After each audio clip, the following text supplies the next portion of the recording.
The purpose of the Holy Spirit is to empower you to be a witness for Christ. But you will never be disappointed when you put your faith in God. For decades, Pastor John Hagee stood before millions with a voice that never trembled and a faith that never flinched, always certain, always bold, always sure. And the world came to expect exactly that from him, Sunday after Sunday, broadcast after broadcast. No one suspected anything strange until one extraordinary moment changed everything. And the man who always had the answers finally said something nobody saw coming, something so honest it sent shockwaves through the entire religious world. What did he admit? And why did it take him till age 84? Join us as we uncover the truth behind the confession that changed everything. Baytown Beginnings, the boy destined for the pulpit.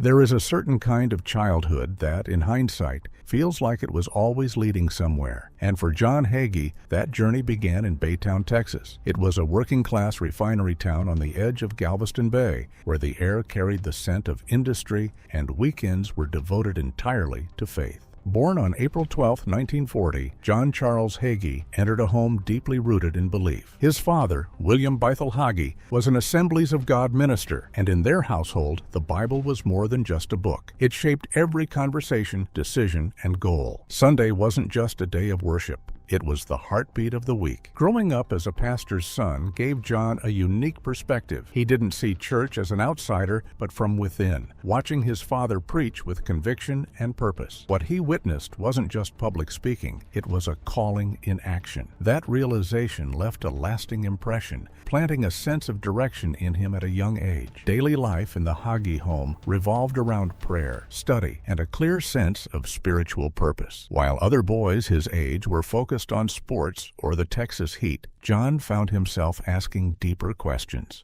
about faith, meaning, and destiny. His childhood wasn't marked by dramatic moments or sudden revelations. Instead, it was steady and grounded, a boy shaped by family, faith, and quiet conviction. Baytown may have been small, but the values it instilled in him were anything but. Those early years built the foundation for something greater, and to pursue it, John would soon discover that faith alone wasn't enough. He would need knowledge, discipline, and education to carry his calling forward. Minds and faith forged, education and calling. Some young men enter university searching for direction. John Hagee arrived with his purpose already clear. He wasn't there to experiment. He was there to prepare. With a strong foundation of faith and a deep sense of calling, he set out to build the intellect he would need for the pulpit he believed awaited him. After finishing school in Baytown, he enrolled at Trinity University in San Antonio, where he studied history and government. He approached his education with focus and discipline, understanding that if he was going to speak to people, he needed to first understand the world they lived in. But Hagee didn't stop there. He continued his studies at the University of North Texas, further developing his thinking and sharpening his ability to communicate clearly and effectively. For him, faith and education were never separate. They worked together. Learning strengthened his beliefs, and his beliefs gave purpose to his learning. During these years, peers saw him as driven, focused, and thoughtful. He wasn't just going through school, he was using it as preparation for something bigger. By the time he finished, Hagee had developed both a disciplined mind and a passionate spirit, qualities that would soon define his leadership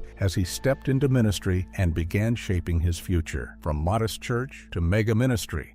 In 1966, John Hagee stood before a congregation of roughly 25 people in a rented facility in San Antonio, Texas, and began to preach. And if anyone in that small, quiet room had been told what this modest gathering would one day become, they almost certainly would not have believed it, because nothing about those early days suggested the scale of what was coming. The church Hagee founded in those first years was a simple thing, built on sincerity and sweat and the kind of stubborn faith that refuses to measure progress by the size of the room. And Hagee threw himself into the work completely, visiting families, counseling the struggling, preaching with an urgency and a vividness that drew people back week after week, because whatever this young pastor lacked in resources, he more than compensated for with conviction. Growth came steadily, then rapidly, because word spread the way it always does when something real is happening, through personal recommendation and genuine transformation. And the congregation that had started with 24 souls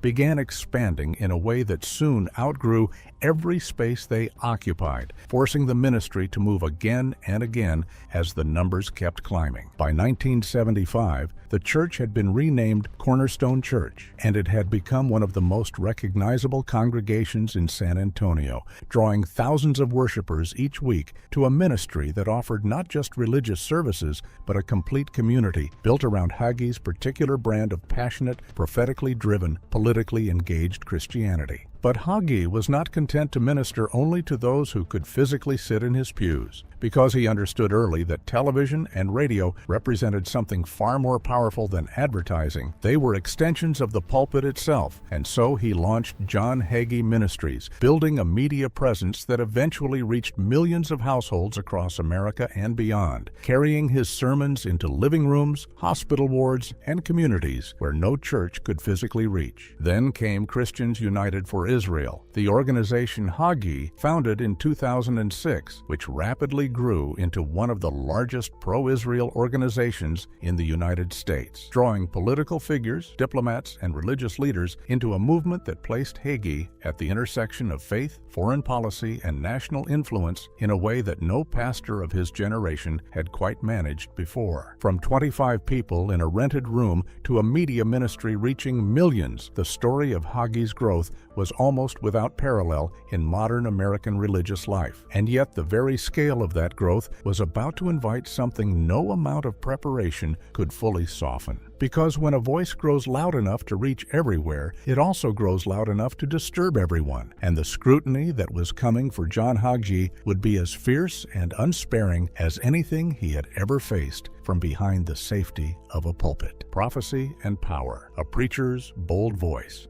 Some preachers are known for comfort, others for confrontation, and John Hagee firmly belonged to the latter. From the beginning of his ministry, he chose not to soften difficult truths, but to deliver them directly, without apology. That boldness became both his strength and the source of intense public scrutiny. A central part of Hagee's message was biblical prophecy. He believed Scripture was not just historical, but a living guide to current events. This gave his preaching a sense of urgency as he connected global headlines to what he saw as God's unfolding plan. His 2006 book, Jerusalem Countdown, brought this perspective into the spotlight. In it, he argued that tensions in the Middle East were tied to biblical prophecy and that Israel's future was deeply connected to the world's fate. Supporters praised his conviction, while critics called his views controversial and dangerous. Even more divisive were his remarks about the Holocaust, which sparked strong backlash and led to public apologies. His outspoken views on social issues like sexuality and culture added further tension, placing him at the center of ongoing debate. Despite criticism, Hagee remained unwavering. For him, certainty was not just personal, it was part of his faith. Yet behind that confidence, he faced personal struggles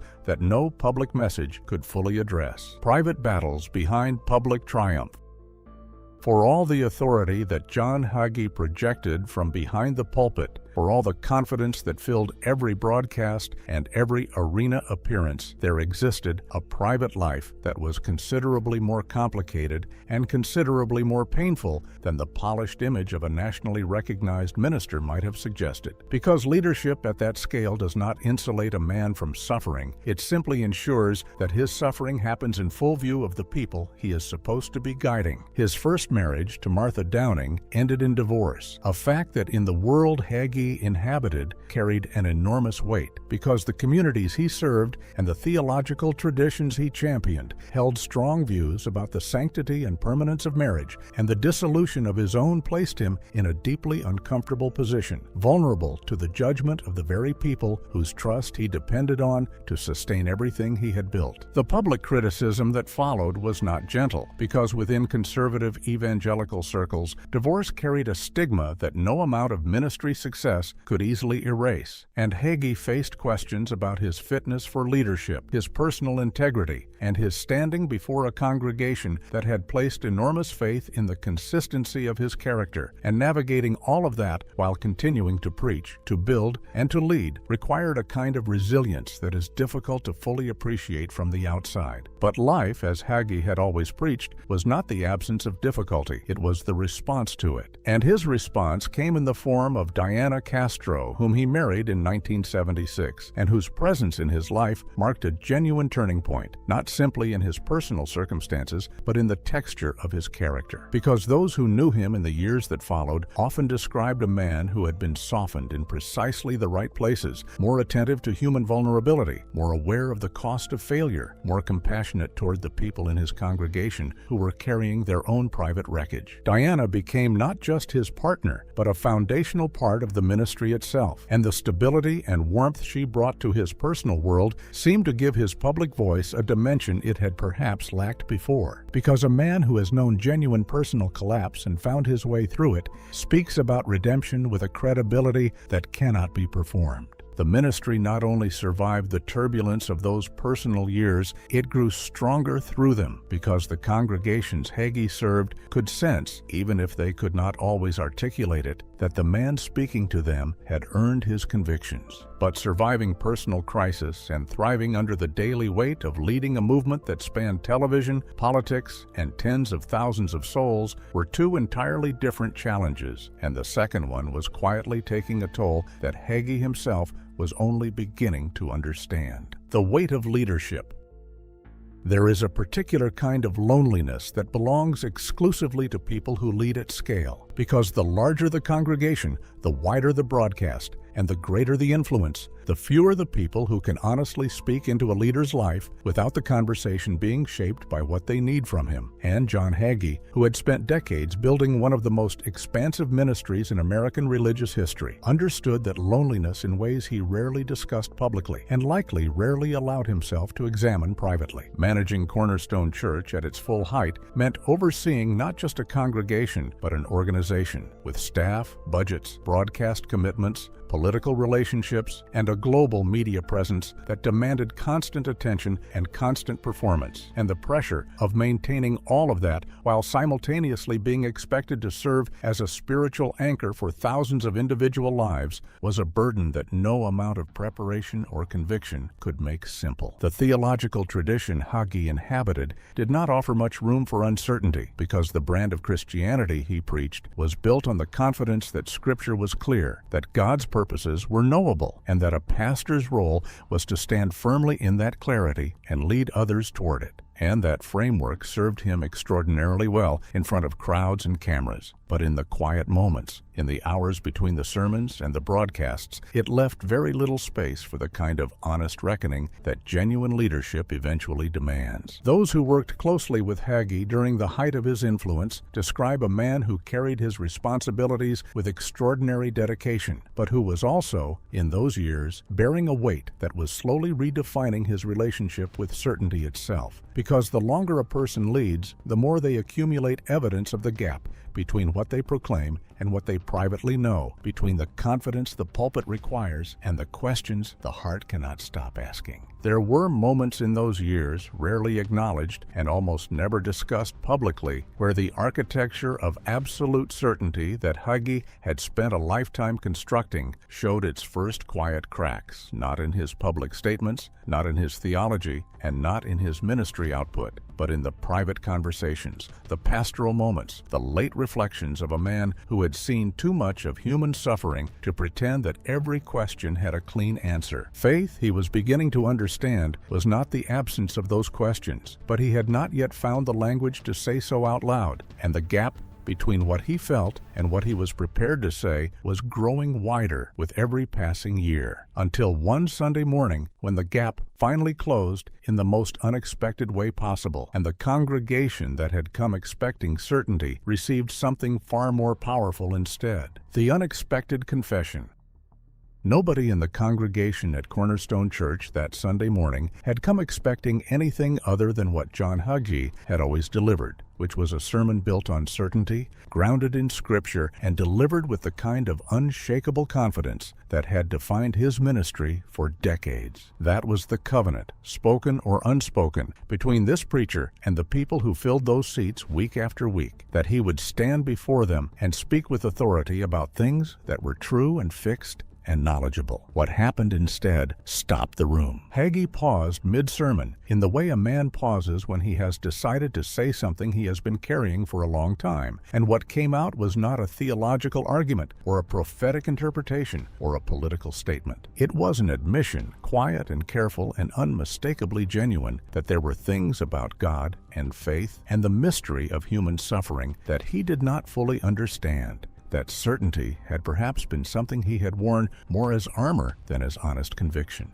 and that the longer he had walked in faith, the more he had come to believe that trust was not the same thing as knowing. The congregation sat in silence that was not uncomfortable but stunned, because this was a man who had built an entire ministry on the premise that the answers were available to those who read Scripture carefully enough, and now he was standing before them and saying that some of the most important questions were questions he had learned to hold rather than answer. The reactions were immediate and varied, because for some in that room, the confession was profoundly comforting, a pastor finally saying out loud what many of them had felt privately for years, that faith lived in the tension between what is known and what is trusted, rather than in a place of perfect resolution, and that it was not a failure of belief to sit with uncertainty, but perhaps the most honest expression of it. For others, the moment was disorienting, because the certainty Hagee had always projected was not incidental to their trust in him. It was foundational to it, and watching that certainty give way to something more vulnerable raised questions they were not entirely sure they wanted to examine. But what nobody in that room could deny was that something genuine had happened, something that could not be undone or walked back or repackaged as a rhetorical device, because a man who speaks from a position of complete authority does not accidentally say what Hagee said that morning. He had meant it, and the world outside those walls was about to find out, and the conversation it would start was one that the wider religious community had perhaps been waiting for far longer than anyone had realized. Faith redefined, trust over certainty. Hagee's confession from the pulpit was not a sudden moment, but the result of a long, private journey. Over the years, he had been rethinking the relationship between faith and knowledge, conviction and mystery. It was a gradual shift, sometimes difficult, as he moved from certainty toward a deeper, quieter understanding of God, often found not in sermons, but in the silence between them. At the heart of this change was a simple but powerful realization. Faith is not about having all the answers, but about trusting even when questions remain. For Hagee, God was not diminished by mystery, but revealed through it, most clearly in the moments where human understanding falls short. This new perspective reshaped how he spoke about Scripture. Instead of presenting it as a fixed set of answers, he described it as a living, evolving story, one that invites reflection rather than demands certainty. This approach resonated with younger members of his congregation, many of whom struggled with rigid beliefs in an increasingly complex world. While some critics argued that faith required clarity, Hagee remained steady. For him, trust was not weakness, it was the foundation of belief. And that message began to influence conversations far beyond his church, ripples across religion and politics. When a figure as influential as John Hagee shifts his public theological stance, the impact reaches far beyond his own congregation, after decades at the crossroads of evangelical faith and American politics. Any change in his message was bound to ripple through the many networks he influenced. Among scholars and clergy, the response was immediate and thoughtful. Many theologians who had long encouraged a more humble and reflective approach to faith saw Hagee's shift as a meaningful sign. It suggested that even the most confident voices in conservative evangelicalism were open to growth, and some viewed it as evidence that the wider church was entering a period of deeper self-examination. Within Christians United for Israel, however, reactions were more mixed. The organization had been shaped by Hagee's earlier certainty, especially the belief that biblical prophecy clearly aligned with global events. For some, his new emphasis on humility and mystery felt at odds with the clarity often required in political advocacy. Others disagreed, believing that humility strengthened his leadership, making his voice more credible and enduring. In the end, Hagee's shift sparked an ongoing conversation, one that reframed his legacy not as rigid certainty, but as a more honest and human expression of faith grounded in trust. If you enjoyed this video, like and subscribe, and also click the next video shown on your screen.